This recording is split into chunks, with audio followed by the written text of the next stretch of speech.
La historia virreinal de América comprende desde la creación de los virreinatos de Nueva España y Perú hasta las luchas por la independencia. Este capítulo no se centra en eventos específicos, sino en el funcionamiento y organización de estos virreinatos.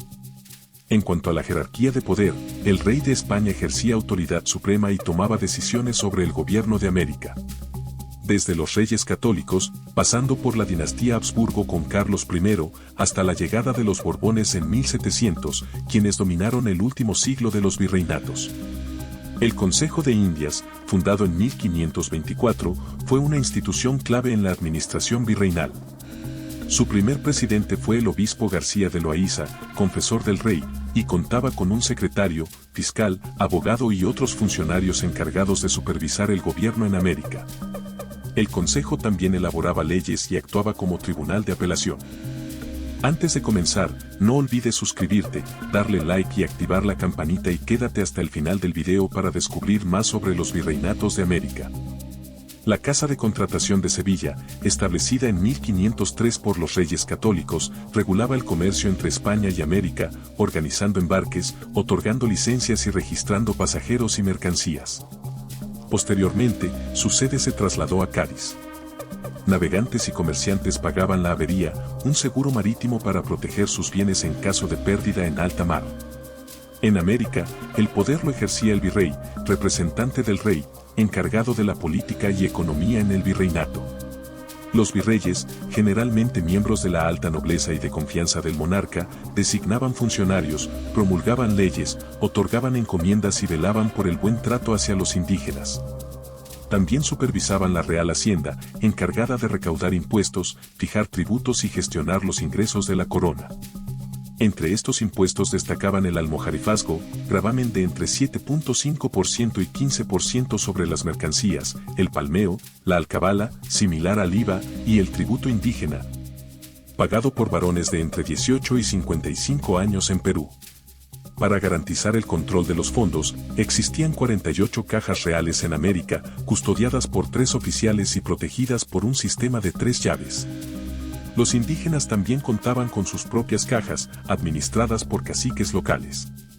En 1600 se establecieron tribunales de cuentas para asegurar la correcta gestión de los fondos públicos y sancionar la corrupción. Los virreyes eran designados por periodos de 3 a 6 años, prorrogables, y al finalizar su mandato debían someterse a un juicio de residencia, donde se evaluaba su desempeño. En casos de abuso, el inspector real, veedor, podía fiscalizar su conducta y garantizar el cumplimiento de las órdenes reales. En el ámbito judicial, las audiencias, compuestas por oidores y fiscales, actuaban como tribunales civiles. Contaban con intérpretes y defensores para los indígenas, y el virrey, sin derecho a voto, presidía una real audiencia con capacidad para ratificar sentencias. Las audiencias se dividían en virreinales, pretoriales y subordinadas y se distribuían en lugares clave como México, Lima, Bogotá y, posteriormente, en otras regiones de América. A nivel territorial, los gobernadores administraban las provincias de los virreinatos, que a su vez se subdividían en municipios o villas, organizados en cabildos que gestionaban disputas locales y mantenían el orden público. En Nueva España, los alcaldes lideraban el gobierno local, mientras que en Perú esta función recaía en los corregidores. En defensa, la Junta de Guerra del Consejo de Indias financiaba la construcción de fortificaciones y la protección militar de los territorios. En las zonas de frontera se establecieron capitanías generales, lideradas por un capitán general. Las defensas incluían la Armada de Barlovento en el Caribe y la Armada del Sur en el Pacífico. La Iglesia desempeñó un papel fundamental. Los reyes católicos recibieron del Papa el patronato regio, lo cual les otorgaba el poder de nombrar autoridades eclesiásticas en América, a cambio de construir iglesias y evangelizar. Las órdenes religiosas, franciscanos, dominicos, agustinos, mercedarios y jesuitas, llevaron a cabo misiones en lugares remotos, siendo cruciales para la evangelización y educación de los indígenas. La sociedad virreinal distinguía entre peninsulares, españoles nacidos en España, criollos, descendientes de españoles nacidos en América, indígenas, mestizos y negros. Los peninsulares y criollos ocupaban cargos importantes, mientras que mestizos, indígenas y negros enfrentaban limitaciones sociales y legales. Sin embargo, el mestizaje era común, lo que dio origen a una sociedad compleja y diversa. Los indígenas mantenían su liderazgo a nivel local y gozaban de ciertas exenciones fiscales. La esclavitud africana era frecuente en las plantaciones y minas, aunque algunos esclavos lograban su libertad mediante la manumisión. El sistema social en los virreinatos no era totalmente rígido, sino que permitía cierta movilidad social basada en el prestigio y mérito. Si has llegado hasta aquí es porque te gusta el video. No olvides dejar tu like, suscribirte y activar la campanita. Me encantaría que comentaras qué te ha parecido este video hasta ahora. Continúa para saber más. Desde aproximadamente 1550, el sistema de repartimiento se popularizó en América. Consistía en la asignación temporal de indígenas a españoles que requerían mano de obra para tareas específicas como el trabajo agrícola, en minas, en obras públicas o en el servicio doméstico, a cambio de un salario. Las leyes de la corona exigían que el trabajo fuera libre, remunerado y con horario limitado. Sin embargo, hubo casos de reclutamiento forzoso, especialmente en las minas y entre las tribus no sometidas o los prisioneros de guerra, a quienes se trataba con mayor dureza. El trabajo forzado no era desconocido para los indígenas, pues ya en la época prehispánica existían prácticas similares, como el cuatequil en México y la mita en Perú. Después de varias reformas, los repartimientos forzosos fueron abolidos en 1632, aunque en zonas remotas con baja presencia española la prohibición fue ineficaz. La abolición definitiva del trabajo forzado no llegó hasta 1812, poco antes de las independencias, cuando su uso era limitado. A mediados del siglo XVI, el sistema de repartimiento y encomienda fue reemplazado por el régimen de haciendas, donde grandes extensiones de tierra eran controladas por hacendados, quienes contrataban a trabajadores nativos, mestizos o blancos para labores agrícolas o ganaderas. Aunque los trabajadores eran jornaleros libres, el sistema dio lugar a abusos, como el peonaje por deudas y la tienda de raya, donde productos se vendían a precios elevados. Algunos hacendados sobornaban a caciques para retener a trabajadores indebidamente.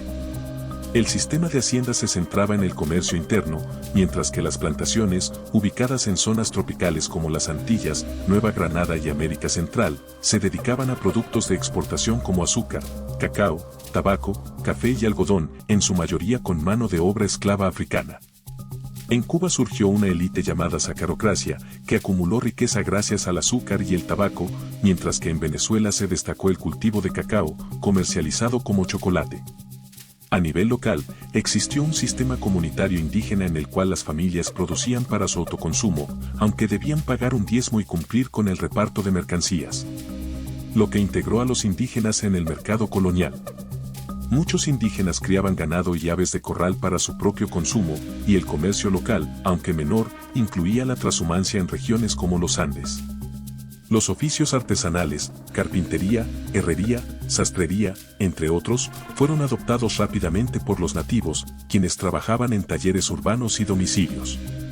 A diferencia del obraje, antecedente de la fábrica, la artesanía se realizaba en pequeña escala con mayor autonomía. La introducción de cultivos y animales europeos enriqueció la dieta americana, mejorando la salud y esperanza de vida.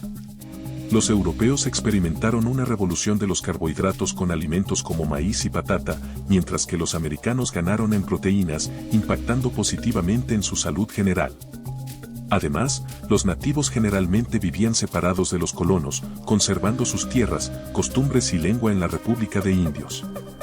Guiados por los caciques, estos líderes organizaban el trabajo y cumplían con las exigencias de las autoridades coloniales. La evangelización fue obligatoria y en cada república de indios había un sacerdote que también enseñaba a leer y escribir en castellano. Los jesuitas y otras órdenes establecieron escuelas avanzadas, destacando el Colegio de San Andrés en Quito y la Escuela de Arte de Bernardo Vitti en Lima. Además, el fiscal de doctrina, generalmente un cacique, actuaba como enlace entre los indígenas y el sacerdote, supervisando la práctica religiosa y el comportamiento comunitario. El mercantilismo dominó la economía, basado en la exportación de metales preciosos y productos coloniales. La minería, especialmente de oro y plata, era vital y estaba regulada por el quinto real, un impuesto que luego se redujo al diezmo. La amalgamación con mercurio mejoró la extracción de plata y aumentó la producción. Las secas fabricaban monedas de plata, como el real de A8 o peso, con amplia circulación. Los salarios de los mineros variaban, pero el trabajo era extremadamente duro, especialmente en lugares como Potosí. Hacia el final del virreinato, la mita fue reemplazada en gran medida por la minga, un trabajo asalariado voluntario en minería, agricultura y obras públicas, mejorando las condiciones laborales.